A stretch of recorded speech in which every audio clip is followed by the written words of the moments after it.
My name is Linda Strange, and this is my blog post about the wall I knew.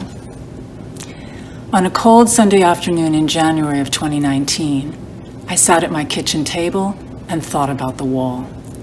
Not the wall that had caused the recent government shutdown. Not the wall that then President Trump wanted to erect to keep out the huddled masses of Central America. Not that wall. I was thinking about the other wall. The one that when I was growing up loomed far larger in the American imagination than our southern border. It loomed large in the imagination of the world. I was thinking about the Berlin Wall. The wall that for nearly 3 decades symbolized the division of Europe and the split of the world into enemy camps of East and West.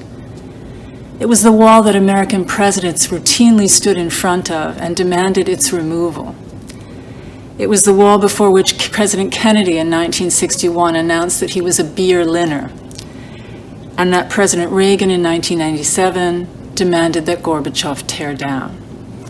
It was a wall erected in 1961 and dismantled in 1990, a year after the East German government imploded. It stood for 29 years. 29 years of a country cut in two, 29 years of families not being able to see one another, 29 years of a wall stopping people from going where they wanted to go. The Berlin Wall ran for 28 miles through that divided city and for 75 miles around the perimeter of West Berlin. It was built to prevent East Germans from defecting, though officially it was supposed to be defending them against capitalist aggression. Up until 1961, it was relatively easy to defect over East Berlin. It was not so easy to defect over the rest of the East-West German border. Wall enthusiasts, take heed. The border was never a continuous wall. It was 866 miles of an assortment of barriers.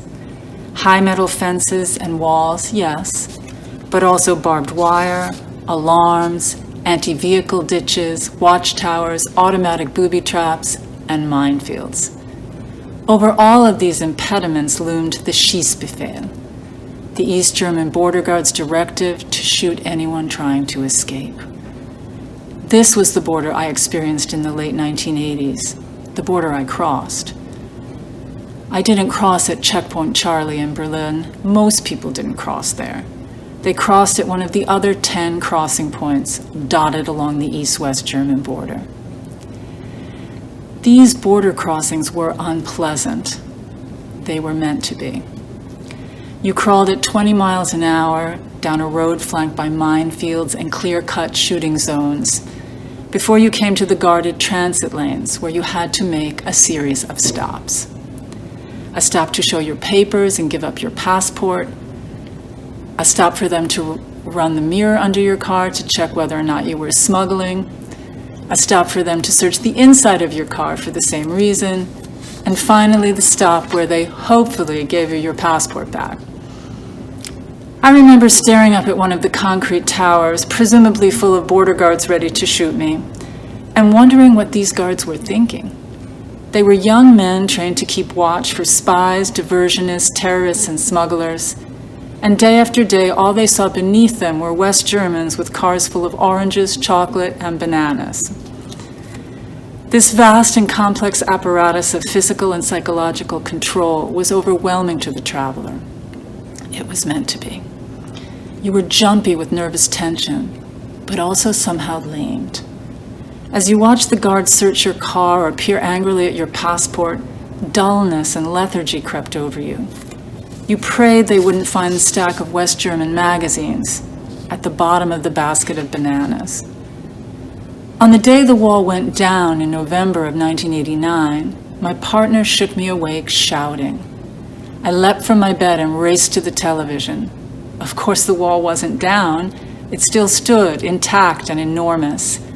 But instead of a concrete barrier surrounded by emptiness, there were people dancing on top of it, and young men with pickaxes starting to hack it to pieces. I cried, as I would cry 19 years later when I heard the first announcer say that Barack Obama was president. Both events were emotionally overwhelming, uplifting, and swept away barriers that only hours before had still seemed monumental, permanent, and impossible to overcome. When I returned to a reunified Germany in 1993, I was able to drive over the former border without stopping. It was a one-way journey from east to west with a former East German who was then commuting between Dresden and Munich. "Tell me when we get to the border," I said to him. "Oh, Linda," he looked contrite, "we crossed about 15 minutes ago. I thought you knew." I was stunned. How was it possible that I could have missed the border? How was it possible to drive past that monolith of concrete and barbed wire without noticing? But the truth was that by 1993, the old apparatus of containment was gone, dismantled or allowed to overgrow. Let the builders of walls beware.